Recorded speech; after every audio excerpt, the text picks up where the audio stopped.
ভাত খাওয়ার সর্বোত্তম উপায়। নমস্কার, আমি সঞ্জয় কুমার মজুমদার, সহকারী অধ্যাপক, অর্থনীতি বিভাগ, Kalkini Syed Abul Hossain college. Dear learners, আশা করি তোমরা সবাই ভালো আছো, আমিও ভালো আছি।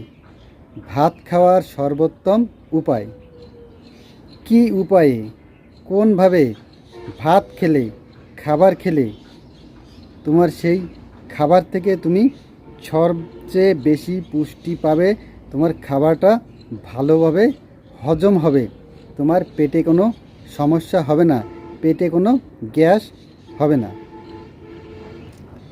আমি কোনো ডাক্তার নই, আমি বিভিন্ন উৎস থেকে বিভিন্ন ধরনের তথ্য পেয়েছি। সেই তথ্যের আলোকে খাবার খাওয়ার সর্বোত্তম উপায় এটা দেখেছি যে কোন উপায়ে খাবার খেলে খাবারটা ভালোভাবে হজম হয়।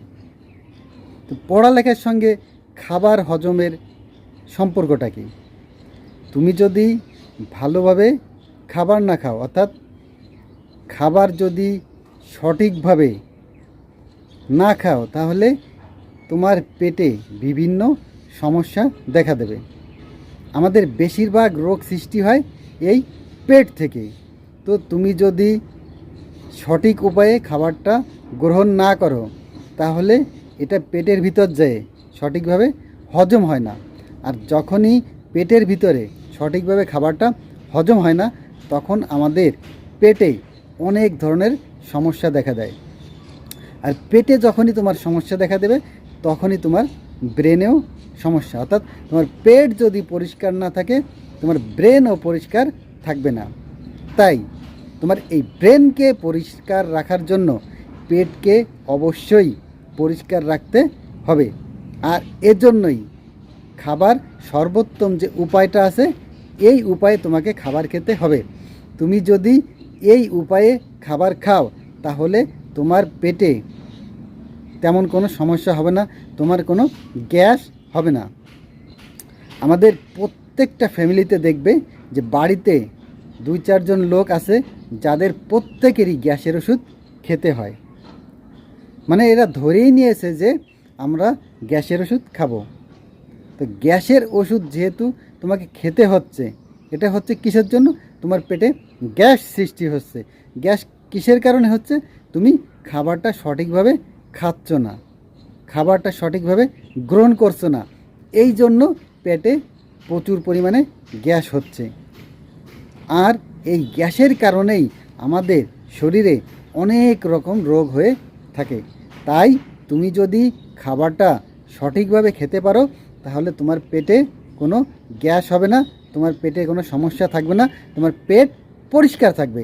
আর এই পেট যদি পরিষ্কার থাকে, তাহলে তোমার ব্রেন পরিষ্কার থাকবে, তুমি মনোযোগ দিয়ে ভালোভাবে পড়াশোনা করতে পারবে। এই জন্য আমি এই খাবার সর্বোত্তম যে উপায়টা, এটা বলার চেষ্টা করছি। তো খাবার সর্বোত্তম উপায়, এটা আমরা বেশিরভাগ মানুষই এটা জানার পরেও এটা মানব না। আমরা জানি যে খাবার যদি আমি সঠিকভাবে গ্রহণ না করি, তাহলে আমার সমস্যা হবে। আমরা এটা কি শুধু জানলে হবে না, এটা আমাদের কি মানতেও হবে।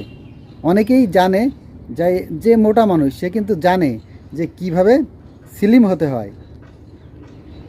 প্রত্যেক মানুষ জানে যে কিভাবে ধনী হতে হয়, প্রত্যেক স্টুডেন্টই জানে যে কিভাবে A+ পেতে হয়। কিন্তু শুধুমাত্র জানলে হবে না, তোমার কি কাজ করতে হবে, তোমাকে কাজ করতে হবে। তুমি যখনই জানবে এবং সেই অনুযায়ী কাজ করবে, তাহলে তুমি ফলাফল পাবে। তাহলে আমি তোমাকে বললাম যে কোন উপায়ে খাবার খেলে তোমার পেটে গ্যাস হবে না, তোমার পেট পরিষ্কার থাকবে। তুমি শুধুমাত্র জানলে, কিন্তু তুমি যদি সেটা না করো, তাহলে হবে না। তো খাবার সর্বোত্তম উপায় হচ্ছে তোমার খাবারটাকে, তুমি যখন খাবার খাচ্ছ, প্লেটে কি কি খাবার নিয়েছো, এটা তোমার চোখ দিয়ে ভালোভাবে দেখবে। আমরা কি করি? বেশিরভাগ সময় খাবার খাওয়ার সময় মোবাইল দেখি, টিভি দেখি, কিন্তু এটা করা যাবে না। খাবার খাওয়ার সময় তোমাকে কী করতে হবে? তুমি যে খাবারগুলো খাচ্ছ, চোখ দিয়ে ভালো করে দেখতে হবে যে তুমি কোন কোন ধরনের খাবার খাচ্ছ। তোমার নাক দিয়ে গন্ধ নিতে হবে। এগুলো করলে কি হবে?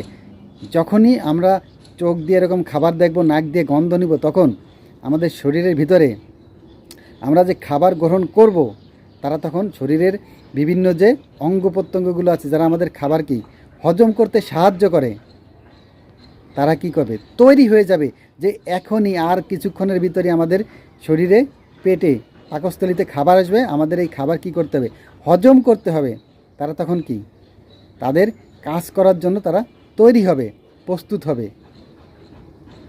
এই জন্য তোমাকে কি করতে হবে, তুমি যখনই খাবার খাবে খাবারটা ভালোভাবে দেখবে এবং গন্ধ নেওয়ার চেষ্টা করবে, ঘ্রাণ নেওয়ার চেষ্টা করবে। এরপরে তুমি যখন মুখে খাবার দিবে সেই খাবারটা তোমাকে 32 বার চিবাতে হবে, 32 বার। হ্যাঁ, এইটাই হচ্ছে খাবার খাওয়ার সর্বোত্তম উপায়। তুমি যদি খাবারটাকে 32 বার চিবিয়ে খাও তাহলে ওই খাবারটা কী হবে, টুকরো টুকরো হয়ে যাবে। আর যখনই টুকরো টুকরো হয়ে যাবে তখন এটা পেটের ভিতর যাওয়ার পরে তোমার কি পেটের তেমন কষ্ট করতে হবে না, আর খাবারটা সে সহজে হজম করতে পারবে। এর ফলে কি হবে, তোমার পেটে কোনো গ্যাস তৈরি হবে না, পেটে কোনো সমস্যা তৈরি হবে না। কিন্তু আমরা জানলাম যে হ্যাঁ 32 বার খাবার চিবিয়ে খেলে তোমার পেটে কোনো গ্যাস হবে না, তুমি মোটা হবে না, সবসময় স্লিম থাকবে। কিন্তু আমরা এটা কেউই ফলো করবো না, কারণ আমাদের সময় নেই। তুমি খাবার যখন খাচ্ছ, সকালে ব্রেকফাস্ট করতেছো, তখন হাতে সময় নেই, তাড়াতাড়ি তুমি কি করতেছো, তাড়াতাড়ি খাবারটা খেয়ে চলে যাচ্ছ। তাহলে এরকম যদি করো, এই সঠিকভাবে খাবার গ্রহণ না করার ফলে আমাদের শরীরে বিভিন্ন ধরনের রোগ হচ্ছে। তুমি যদি খাবার খেতে বসে 20 মিনিট সময়ও না নাও, অর্থাৎ 20 মিনিট সময়ের পূর্বেই যদি তোমার খাবার খাওয়া হয়ে যায়, তার মানে তুমি খাবারটা সঠিকভাবে গ্রহণ করছো না। তাই তোমার এই পেট পরিষ্কার রাখতে হলে তোমাকে খাবারটা অবশ্যই 32 বার চিবিয়ে খেতে হবে।